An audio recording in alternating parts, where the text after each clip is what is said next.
무더위가 기승을 부리던 어느 날 장재령 목사님께서 메시지를 주셨습니다. 혜인 해나 아빠, 차 한 잔 하고 싶습니다. 제가 2023년에 처음 숲교회에 출석하면서 목사님께는 제 정체를 말씀은 드렸습니다. 혹시 신천지가 오해하실까봐 그런 것도 있었고, 또 그 좁은 교계에서 언젠가는 또 알게 되실 것 같아서 제발 저리듯이 말씀을 드렸습니다. 그렇지만 사실 이 핑계 저 핑계를 대면서 예배를 드리는 제 마음은 저 뒤에 보이는 저 나무 문 앞 어딘가, 혹은 잘 쳐주면 이 기둥 사이로 가려진 저 구석진 자리 어딘가였습니다. 그런 저에게 차를 한잔 하자고 하시다니, 사실 언제 저희 가족과 식사 한번 하시지요 라고 인사치레로 드렸던 말씀도 있고 해서 그냥 가벼운 신방 정도로 생각하고 퇴근하고 목사님을 만나 뵈었습니다. 목사님을 뵙고 이전에 공부했던 이야기들부터 목회한 이야기들까지 다양한 이야기를 주고받다가 목사님께서 계획하시는 안식월과 또 성찬 그리고 설교 부탁에 대한 말씀을 듣게 되었습니다. 저는 개척교회 목회자의 아들이면서 동시에 이전의 목회를 경험해 본 바로 다른 누군가에게 설교의 자리를 부탁한다는 것이 얼마나 무겁게 고민한 결과인지 알기 때문에 사실 그걸 들었을 때 제가 거절할 수는 없었습니다. 그래서 목사님께 알겠다고 말씀을 드리면서 다만 혹시라도 저보다 더 적합한 사람이 생기면 그분으로 하셔도 저는 전혀 서운하거나 하지 않으니 얼마든지 계획의 변경이 생기면 목사님께서 뜻하시는 대로 하시라고 말씀을 드렸습니다. 그 말씀을 듣고 나서 집에 와서 계속 고민이 많이 되었습니다. 고민을 넘어서 또 궁금하기도 했습니다. 아니, 목사님 주변에는 전화 한 통이면 달려와서 설교해 주실 이름난 목회자, 신학대학 교수들이 있을 텐데 왜 굳이 나에게 이런 무거운 부탁을 하셨을까 하는 생각이 들었습니다. 그런데 여러분, 목사님께서 저에게 처음 차 한잔하고 하셨을 때 저를 뭐라고 부르셨는지 기억하십니까? 혜인 해나 아빠라고 부르셨습니다. 목사님께서 저를 가끔 말씀을 나누다가 저를 부르실 때에 주열 목사님 하고 부르실 때 저는 늘 목사님께, 목사님, 저는 주열 형제나 혜인 해나 아빠가 좋습니다 라고 그렇게 말씀을 드리면서 저를 그냥 교인 한 명으로 봐달라고 늘 말씀을 드렸었는데, 생각해보니 설교를 부탁하시는 그 마음도 저를 목회자라서 부르신 것이 아니라 숲교회의 한 교인으로 보시고 말씀하셨다는 것을 깨닫고는 그렇게 생각해 주신 것에 참 감사한 마음이 들었습니다. 그래서 저는 지난 9월부터 걱정이나 고민보다는 정말 기쁘게 충만한 가을을 보내고 있습니다. 그래서 저는 어떤 한 명의 목회자로서라기보다는 그냥 한 명의 숲교회의 교우로서 하나님께서 우리에게 주시는 말씀을 고민하며 이번 한 달을 이곳에 머물러 보려고 합니다. 오늘 우리가 읽은 구약의 말씀은 예레미야 애가의 가장 첫 시작입니다. 성서 일과를 따라서 말씀을 나누면서 예레미야와 예레미야 애가의 내용이 대충 어떤 정서로 이어지는지 어렴풋이는 아시리라 생각합니다. 예루살렘의 멸망을 예언하는 예레미야가 등장하고, 예언의 내용으로는 유다의 범죄, 하나님의 진노, 벌하심, 그리고 이스라엘의 회개, 그리고 하나님의 용서와 회복하심, 이 구조로 진행이 되는데요. 예레미야를 포함해서 구약의 많은 예언서들을 보면 이 구조가 계속해서 반복이 됩니다. 아마 그만큼 많은 선지자들이 생각하기에 신앙에 있어서 중요한 부분이기도 하고, 또 인간 본성 어딘가에 있는 지점이라고 생각하기에 그러할지도 모르겠습니다. 그런데 저는 말씀을 계속 묵상하면서 예레미야 애가의 이런 상황을 민족 단위로 우리가 그대로 끌어오기에는 우리가 뭐 고대 시대 사람도 아니기도 해서 조금 무리가 있지 않나 생각합니다. 물론 나라와 민족을 위해서 매일같이 기도하시는 분들이 계시겠지만 하나의 문제에서도 다양하게 부수적인 문제들이 복잡하게 얽혀 있는 현대 사회에서 그저 단선적인 이해나 적용은 쉽지 않을 것 같았습니다. 그래서 저는 오늘 이 예레미야 애가의 말씀을 두 가지 측면에서 생각해 보고 싶습니다. 하나는 교회이고 또 다른 하나는 개인의 문제입니다. 그렇게 생각해 보면 여러분들은 우리 교회에 어떻게 해서 오시게 되셨습니까? 여러분들 중에 우리 교회에서 태어나서 내가 정말 처음으로 신앙생활을 시작하신 분들은 아마 그렇게 많지는 않으신 것으로 제가 어렴풋이 알고 있습니다. 이전에 다양한 형태의 신앙생활을 하다가 아마 나름대로 고민을 가지고 오신 분들도 계실 것이고 아니면 또 조금 조용하게 신앙생활을 하고 싶어서 오신 분들도 계실 것이고 또 우리 교회의 예전이 너무 좋아서 오신 분들도 계실 것이고 또 아니면 정반대로 그냥 발걸음이 이끄는 대로 자연스럽게 오신 분들도 계실 것 같습니다. 여러분 그러면 저는 어떻게 왔을 것 같으십니까? 저는 우연과 의도가 좀 반반입니다. 제가 재작년에 이제 연희동으로 이사를 오고 나서 아내가 저한테 이런 말을 했습니다. 집 앞에 왔다 갔다 하다 보니 교회가 하나 있던데 거기 한번 가보고 싶다라고 이야기를 했습니다. 그래서 그 말씀에 제가 순종해서 와본 곳이 저희 숲교회였는데요. 그러면서 한편으로는 이제 아시는 분들께서는 아시겠지만 제가 뭐 여러 계기들로 한 5년 정도 목회를 하지 않으면서 조금 교회와 떨어져서 지내는 시간을 보내고 있었습니다. 제 나름대로는 뭐 교회와 신앙생활 자체에 대한 그런 고민을 하던 차에 이곳에 오게 되었습니다. 그리고 지금은 한 명의 교인으로서 그리고 또 한 가정으로서 아주 행복하게 신앙생활을 하고 있는데요. 제가 뭐 여러 가지 생각을 하다 보면 항상 마음 한켠에 이런 생각이 듭니다. 내가 떠나온 교회들은 어떻게 되었을까? 이런 생각이 듭니다. 제가 뭐 5년 정도 교계에 관련된 뭐 뉴스나 모든 소식 그리고 뭐 주변에서 만나는 사람들이 그런 이야기를 하면 애써 눈 가리고 귀 닫고 그렇게 좀 지내왔습니다. 더 보고 싶고 듣고 싶지가 않았습니다. 왜냐하면 제가 20대 초반부터 좀 감사한 일이기는 하지만 뭐 교단 총회나 WCC 기관들과 관련해서 일할 수 있는 다양한 기회들이 있었는데요. 너무 내부인으로 지내다 보니 결국 뭐 굳이 보지 않아도 될 것을 너무 많이 보고 자란 탓이 아닌가 싶기도 합니다. 그러다 보니 오늘 구약의 1절처럼 전에는 사람이 많더니 이제는 적막해져가는 그런 모습을 보고 싶지가 않았습니다. 불편한 부분들도 있었고 화가 나는 부분들도 있었습니다. 이 거대한 구조적인 문제는 내가 어찌할 수 있는 것이 아니라는 생각이 들었습니다. 그리고 저는 민간 교회에서 사역 경험도 있지만 저는 육군 군종 목사로 지냈었습니다.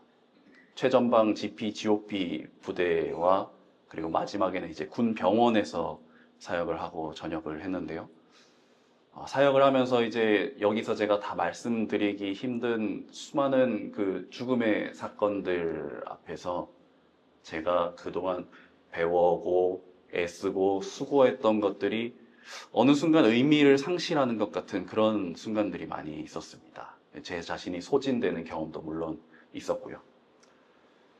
이런 시간을 보내고 이제 전역을 하고 더 이상 교회가 나에게 주는 의미가 무엇인가를 찾기 힘든 지경에 이르렀습니다. 우리 여기 주보에 보시면 이제 죄를 헤아림 순서에 보시면 주님과 무관히 살았던 메마른 시간이라는 대목이 있죠. 딱 아마 그렇게 보냈던 것 같습니다. 이때 이제 제 스마트폰 메모에 적어두고 참 많이 읽었던 시가 있는데요. 오규원 시인이라는 사람의 시 중에서 한 대목에 이런 대목이 있습니다. 밤 1시와 2시의 틈 사이로, 밤 1시와 2시의 공상의 틈 사이로 문득 내가 잘못 살고 있다는 느낌. 그 느낌이 내 머리에 찬물을 한 바가지 퍼붓는다. 어떻게 살고 어떻게 신앙생활을 이어가야 할지 고민했던 수많은 밤들이 스쳐 지나갑니다. 그리고 비어있는 예루살렘처럼 텅 빈 마음으로 살았던 그런 시간들도 생각이 납니다. 그렇게 저는 2년 전에 숲교회에 오게 되었고, 처음에는 저 나무 문 밖에 선 자의 마음으로, 그리고 저 뒤 목사님이 보일 듯 말 듯한 저 나무 선반의 자리에서, 그리고 이제는 어쩌다 보니 여기까지 와버리긴 했는데요. 11월 마지막 주가 되면 저는 다시 저 자리로 돌아갈 예정이긴 합니다. 오늘 성서일과 본문에는 모든 것이 무너지고 모든 이들이 떠난 그런 상황들이 비극적으로 묘사되어 있습니다. 그리고 예레미야와 예레미야 애가의 저자가 마주한 상황은 이렇게 교회의 상황과 내 개인의 상황으로 이어서 들여다볼 수 있는 지점들이 있습니다. 여러분, 그러면 과연 이것이 회복이 가능할까요? 그리고 가능하다면 도대체 어떻게 가능해질까요? 가능하다면 이 실마리는 오늘 예레미야 애가 1장 5절에 있습니다. 일부를 제가 읽겠습니다. 여호와께서 그를 곤고하게 하셨습니다. 앞선 1절부터 4절까지는 예레미야가 목도한 상황에 대해서 묘사합니다. 모두가 포로로 잡혀가고 적막한 성을 바라보면서 슬픔을 이야기합니다. 그리고 5절에 이어서 처음으로 하나님에 대한 언급이 등장합니다.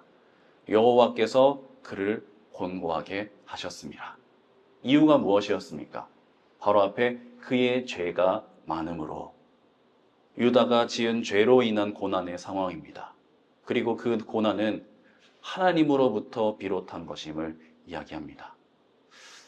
여러분, 그 예레미야가 유다의 죄 때문에 하나님이 그들에게 벌을 주셨다라고 정리하는 이 고백이 어떤 뉘앙스로 읽혀지십니까? 그냥 덤덤하게, 그래, 유다가 정말 긴 시간 동안 이런 죄 지었고 저렇게 되었고 이래서 멸망했지 라는 그런 무미건조한 고백은 아마 아닐 것 같습니다. 처음 하나님께서 그를 선지자로 부르셨을 때, 하나님, 저는 아이라서 말을 할 줄 못합니다 라고 고백했던 예레미야는 끝까지 수십 년 동안 그의 자리를 지키면서 선지자로서의 모든 말씀을 다 전했습니다. 그리고 시간이 흐르고 흘러서 유다의 멸망이 오는 것을 두 눈으로 보았습니다. 그가 선지자로서 자리를 떠나지 않을 수 있었던 이유는 아마 두 가지였던 것 같습니다. 하나는 사람들이 빨리 죄를 돌이키기 원하는 그런 마음이 있었을 것이고, 또 다른 하나는 사람들이 돌이키지 않더라도 하나님께서 다시 회복시킬 것을 믿었기 때문입니다. 오늘 예레미야 애가 1장은 죄로 인해 멸망한 예루살렘을 바라보고 있지만 희망도 의지도 없는 그런 노래는 아닙니다. 아직 예레미야에게는 수십 년 동안 말씀을 증거했음에도 아직도 슬퍼할 힘이 남아 있었고, 그것도 모자라서 하나님께서 다시 회복시키실 것을 기대하는 마음도 그의 마음에 여전히 자리 잡고 있었습니다. 그래서 이후에 예레미야 애가의 마지막인 5장에 이르러서는 그런 하나님에 의해서 다시 회복되기를 바라는 기도가 오늘 1장과 연결되어 있습니다. 그래서 이 안에는 결국 고난과 회복이 모두 하나님의 그늘 아래에 있다라는 이런 이해가 깊게 깔려 있습니다. 그런데 이런 하나님에 대한 이해는 예레미야의 생각만이 아니라 오늘 우리가 읽은 서신서의 말씀 디모데후서에서도 발견이 됩니다. 디모데후서 1장 9절 하반절 제가 읽겠습니다. 오직 자기의 뜻과 영원전부터 그리스도 예수 안에서 우리에게 주신 은혜대로 하심이라. 이 디모데후서 1장은 흔히 목회자 후보생 분들에게 많이 권하고 또 많이 읽히는 그런 말씀입니다. 아마 지금 위에 계시는 전도사님이나 아니면 교회 음악가님께서도 한두 번쯤 이제 이 본문 가지고 설교하시는 연로하신 목사님들이나 뭐 교수님들을 한 번 정도 만나 뵈신 적이 있으실 것 같은데요. 이 디모데 전후서는 바울이 자신의 영적 아들로서 아끼고 사랑하던 디모데, 그 목회의 길을 걸어가는 디모데를 향해서 바울이 정말 그 감옥에 갇혀 있는 동안에 애정을 담아서 꾹꾹 눌러 쓴 그런 편지입니다. 물론 이 내용은 이제 목회자에게만 한정될 수는 없고 교회 공동체 안에서 살아가는 우리 모두를 위한 말씀이긴 합니다. 그런데 이 디모데후서 1장을 읽어보면 디모데가 참 쉽지 않은 상황에 있었던 것 같습니다. 4절에 보면 눈물, 7절에 보면 두려움에 대한 이야기가 나옵니다. 목회의 여건이 녹록지 않았을 수도 있고 또 디모데 개인의 어떤 고민과 어려움들도 있었을 수 있을 것 같습니다. 그런데 바울은 디모데에게 이렇게 이야기합니다. 디모데야, 하나님은 너의 행위를 보고 부르신 것이 아니라 부르심 자체가 은혜가 아니냐. 그러니 그 은혜를 기억하고 내가 맡긴 사명 잘 감당하고 불안해하지 마라. 그래서 디모데후서 1장의 맨 첫 부분인 2절에 보면 디모데에게 은혜와 긍휼과 평강을 기원합니다. 은혜로 부름받았으니 긍휼한 마음 가지고 목회 잘하고 그리고 불안해하지 말고 평강 안에 거하라는 겁니다. 하나님께서 은혜로 부르셨으니 그 부름 따라 살고 또 고난이 오면 고난도 받고 성령 안에서 주어진 사명을 잘 완수하라고 하십니다. 제가 다시 한번 여쭙겠습니다. 여러분은 우리 교회에 어떻게 오시게 되셨습니까? 고백하자면 저는 하나님의 은혜로 우리 교회에 왔다고 말씀드리고 싶습니다. 여기서 이야기하는 은혜란 하나님께로부터 오는 어떤 이끄심, 생명, 소망 이런 것들과 연결됩니다. 모두가 포로로 잡혀가고 적막함만 가득한 예루살렘, 감옥에 갇힌 바울, 디모데가 경험한 모든 고난의 이유는 각각 제각각입니다. 그러나 이 모든 것이 다 하나님의 은혜입니다. 그리고 그 은혜는 폐허가 된 예루살렘을 회복시키고 바울과 디모데에게 사명을 감당하게끔 하실 그런 은혜입니다. 여러분, 그래서 저뿐만 아니라 우리가 다 은혜로 왔기 때문에 하나님께서 어떠한 방식으로든 교회와 세계 그리고 창조와 기후까지도 회복시키실 것을 믿을 수 있는 것이고 은혜로 왔기 때문에 나를 일으키실 것이라 믿고 기대할 수 있습니다. 어느 순간부터 이 은혜라는 말이 교회 안에만 머무르는 진부한 수사처럼 들리기도 합니다만 이 은혜를 인식하지 못하는 믿음은 결국 허무주의에 빠질 수밖에 없습니다. 눈앞에 펼쳐지는 적막한 현실과 고난 앞에서 인간의 생각으로는 답이 보이지 않습니다. 아니면 그와 정반대로 내가 정말 애쓰고 수고해서 자기 의를, 자기 공로를 드러내는 것에 그칠 수밖에 없습니다. 왜냐하면 내 행위를 보고 부르셨다는 생각이 들기 때문입니다.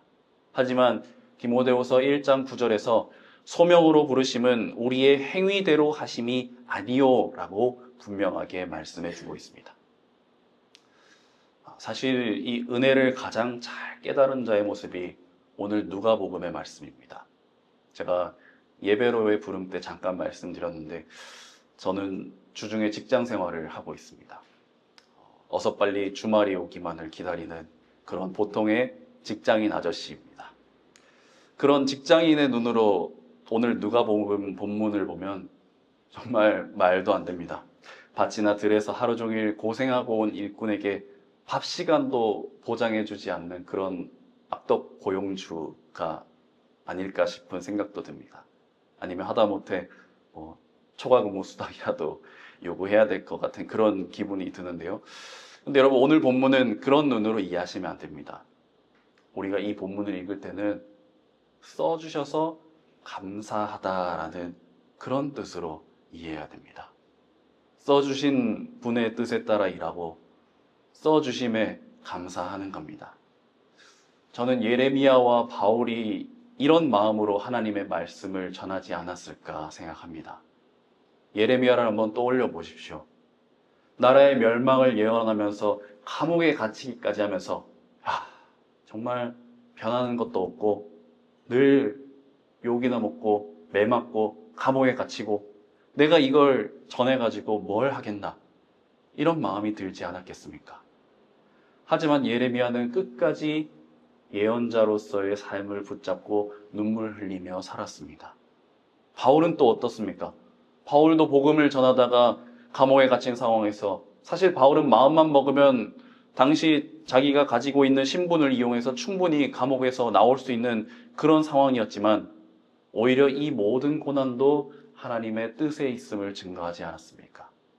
그리고 아마 생애의 마지막 순간에 하나님께 이렇게 고백했을 것 같습니다. 하나님, 제가 무익한 종입니다. 그저 해야 할 일을 했을 뿐입니다. 목회자 사이에는 다양한 유형이 있습니다. 저는 굳이 따져보자면 좀 날카로운 그 이성의 칼을 벼려서 성서를 공부하고 교회 일치나 구조적인 문제를 해결할 수 있을 것이라 그렇게 생각했던 사람입니다. 그런데 사역을 하면서 어느 순간 내가 하는 것이 무슨 의미가 있나 무력감을 느끼면서 깊이 가라앉는 그런 시간을 보내었습니다. 그런데 사실 오늘 이 성서일과 본문을 몇 주 전부터 묵상하면서 어떻게 내 차례에 이런 본문이 정해졌나 싶어서 너무 놀랐습니다. 정말 제가 지난 5년 동안 애써 피하고 싶었던 그런 본문들만 쏙쏙 골라서 이렇게 들어와 있는 걸 보고 깜짝 놀랐는데요. 그런데 이제는 제가 뭘 놓치고 살았는지 좀 알 것 같았습니다. 바로 적막으로 가득한 제 마음에도 그 속에도 자리하신 하나님의 은혜였습니다. 하나님께서 사랑하시는 숲가족 여러분, 저는 굳이 따지자면 실패한 목사에 조금 더 가깝습니다. 그냥 무익한 종입니다. 대단한 학식이나 경력이 있는 것도 아니고 오히려 저 기둥 뒤에 웅크리고 있던 그런 사람입니다. 그러나 포로로 잡혀간 이스라엘을 다시 회복시키시고 또 바울과 디모데에게 새 힘을 주시는 그 하나님께서는 오늘 이 시간에도 저와 여러분들에게 은혜로 다가오실 줄 믿습니다. 그리고 그 은혜는 우리의 삶의 다양한 자리를 비추고 있습니다. 여러분, 우리 교회 홈페이지에 들어가 보신 적이 있으십니까? 홈페이지 제일 첫 페이지에 보면 헨리 나우엔의 상처 입은 치유자의 한 대목이 이렇게 걸려 있습니다. 교회의 가장 기본적인 임무는 인간 생명의 원천과 소통할 수 있는 창조적 방법들을 사람에게 제시하는 것입니다. 저는 우리 교회에 와서 생명의 근원 되시는 하나님과 소통할 수 있는 방법을 다시 생각하게 된 것 같습니다. 그 방법은 사람마다 다 다를 수 있겠죠. 우리 교회 풍성한 성례전, 또 성서일과를 중심으로 주어지는 말씀, 또 친교와 다양한 모임들을 통해서 가능하겠지만 저는 그 중심에는 결국 하나님의 이끄심, 하나님의 은혜가 자리하고 있다고 생각합니다. 그리고 그 은혜는 어떤 화석화된 교리나 아니면 이성적인 분석에 이은 종교윤리학적인 가르침이 결코 대체할 수 없는 그런 자리라고 생각합니다. 저는 지금까지 전도사 시절부터 설교를 준비하면서 저를 설교에 등장시킨 적이 정말 단 한 번도 없었는데요. 처음으로 제 이야기를 이렇게 많이 해봅니다. 그러나 이렇게 말씀을 드리는 까닭은 한 명의 교인으로서 오늘 이 자리에 섰기 때문입니다. 다음 주부터는 저는 또 말씀 뒤로 좀 사라지겠지만 신앙에 대해서 고민하면서 우리 교회의 계단을 오르내리던 한 명의 교인으로서 오늘 말씀을 묵상해 보았습니다. 제가 그렇다고 다시 사역의 자리로 어디 다른 교회로 돌아가겠다 이런 다짐을 선언하는 것은 절대 아닙니다. 저는 저기 구석 자리, 저 자리가 제일 좋기 때문에 저 자리로 다시 돌아갈 겁니다. 그러나 온 세상을 주관하시는 하나님께서 우리 교회의 구석진 자리와 우리 마음의 적막한 자리에도 은혜로 함께 하실 줄 믿습니다. 그리고 그 은혜가 우리로 하여금 주님 감사합니다. 제가 무익한 종입니다.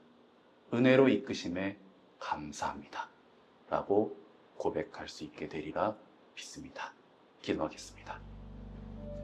하나님, 우리에게 주어진 삶이라는 시간을 보내다 보면 때로는 거대한 사건이, 때로는 나에게 스며드는 어둠이 그 너머를 보지 못하게 가로막습니다.